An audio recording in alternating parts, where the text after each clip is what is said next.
გამარჯობა. დღეს ახალი რამ არის SUS, ვაკუუმური საშრობი ღუმელი. ეს მოწყობილობა განკუთვნილია ტრანსფორმატორის იზოლაციის გასაშრობად.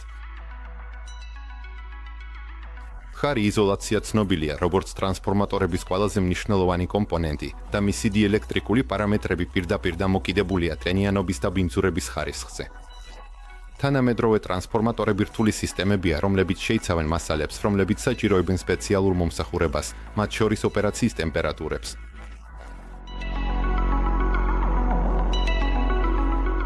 ამ მანქანაში ეს საკითხი გადაწყდება რბილი გათბობის და სითბოს თანაბარი განაწილების გზით კამერის მოცულობაში შიდა ჰაერის ცირკულაციით. რა თქმა უნდა, დეჰიდრატაცია კიდევ უფრო ძლიერდება ვაკუუმური სისტემით. მანქანის ძირითადი ოპერაციული რეჟიმი ავტომატიზირებულია. ოპერატორი უბრალოდ ახენებს საჭირო პროცესის ეტაპებს და ტემპერატურებს.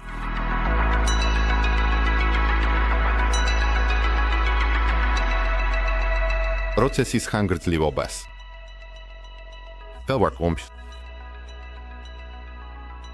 გაითვალისწინეთ, რომ ამ მოდიფიკაციაში მანქანა შეიძლება სრულად კონტროლირდეს ხელით.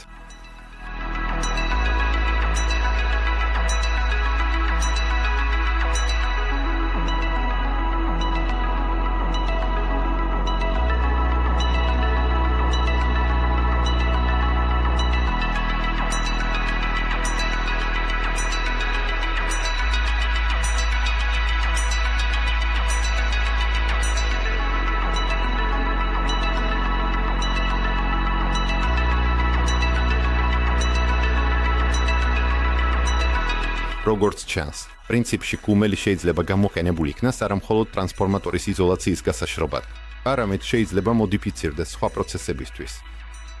ეს შეიძლება მოიცავდეს ფხვნილების, გრანულების, საღებავების, მედიკამენტების, ნახევარგამტარების, ტბების და სხვა ელექტრონული კომპონენტების რბილ გაშრობას. ერთი სიტყვით, ვაკუუმური გაშრობა ყოველთვის საჭიროა, როდესაც პროდუქტი ან მასალა საჭიროებს ნაზ მოპყრობას და როდესაც არსებობს მაღალი ტემპერატურის ქვეშ დაზიანების რისკი. ჩვენ ვაფასებთ ახალ იდეებს და დიალოგს. გვითხარით, რომელი დიზაინის გადაწყვეტილებები მიგაჩნიათ წარმატებულად. რამდენად გონივრულია მართვის სისტემის რეზერვის ინსტალაცია. რა უპირატესობები აქვს ინფრაწითელ გათბობის სისტემას ელექტროგამათბობლებით ჰაერის გათბობასთან შედარებით. თქვენი აზრით, პროცესის რომელი ნაწილები შეიძლება ავტომატიზირდეს? გნახავთ ჩვენს ვებგვერდზე ულ GlobeCore.com.